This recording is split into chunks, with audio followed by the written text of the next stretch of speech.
इस संसार को बनाने वाली उस महाशक्ति को मेरा नमन है। किसी दार्शनिक ने ये कहानी सुनाई है, मैं आपको सुनाता हूँ। बहुत अच्छी कहानी, आध्यात्मिक कहानी है।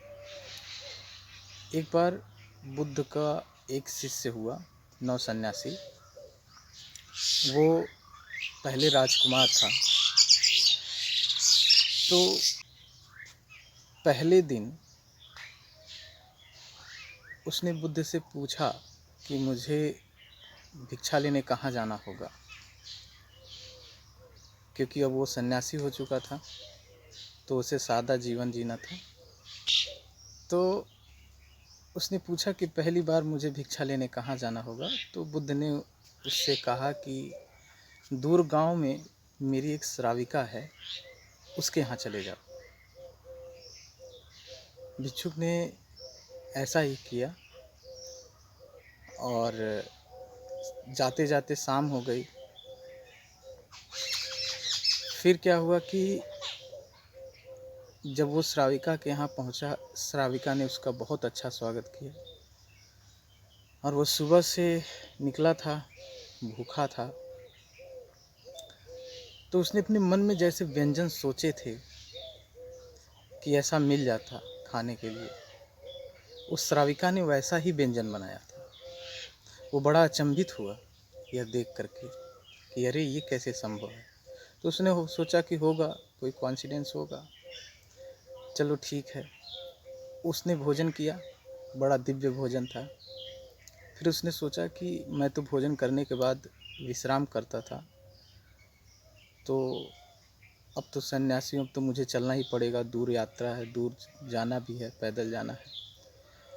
तो श्राविका ने कहा कि यदि आप भोजन करने के बाद थोड़ा विश्राम कर लें तो मैं और भी धन्य हो जाऊंगी।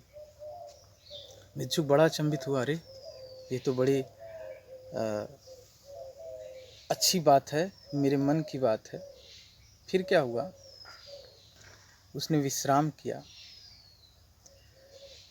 और फिर उसने सोचा कि यदि फल मिल जाते। जब विश्राम करने के बाद वो उठा और उसने सोचा कि यदि फल मिल जाते खाने को तो मेरे अंदर और ऊर्जा का संचार हो जाता।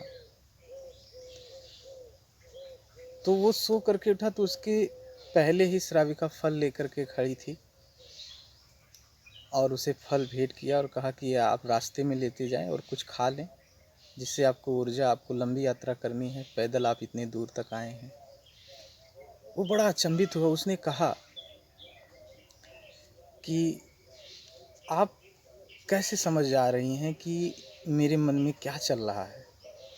तो श्राविका ने कहा कि मेरा चित्त धीरे धीरे शांत हो गया, ध्यान के छोटे छोटे प्रयोग करते करते अब मैं धीरे धीरे मन की बातें भी पढ़ लेती हूँ।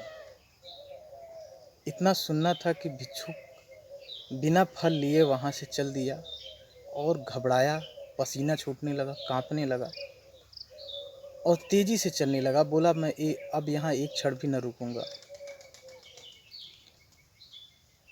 आगे चला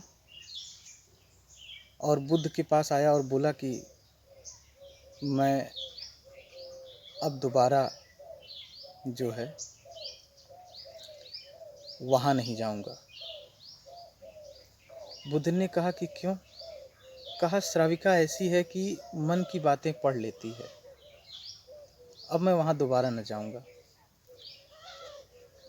बुद्ध ने कहा यही तो तुम्हारा पहला तपस्या का पहला यही पाठ है कि तुम्हें वहीं जाना होगा। फिर बुद्ध ने पूछा कि कारण क्या है, तुम्हारे स्वागत में कोई कमी हो गई, कोई समस्या हो गई? उसने कहा नहीं। जब उसने मुझे खाना दिया और मैं भरपेट खाया तो मुझे विश्राम करने से पहले मेरे मन में उस युवा श्राविका को देख करके वासना जागी और उसने उसे भी समझ लिया होगा।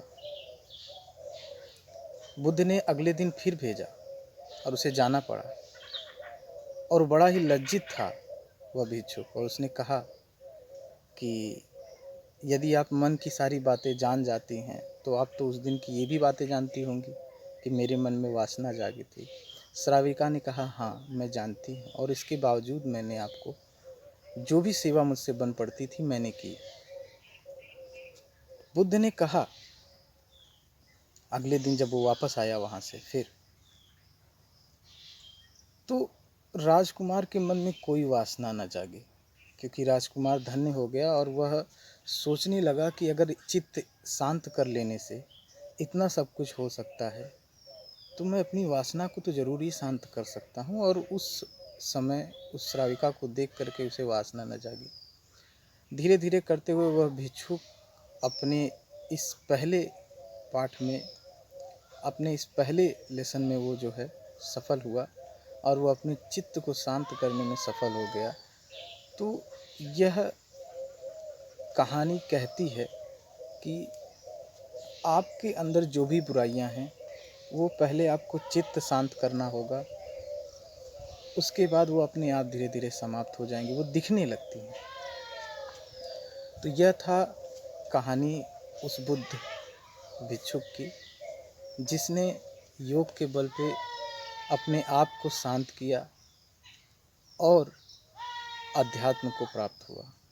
यह इस कहानी से यही सीखने को मिलता है कि हमें आध्यात्मिक होना चाहिए और आध्यात्मिक होने से हमारा चित्त शांत हो जाता है और हम जो है धीरे धीरे हमें सब चीज़ें पारदर्शी दिखाई देने लगती हैं, सब चीज़ों के पीछे का रहस्य पता चलने लगता है।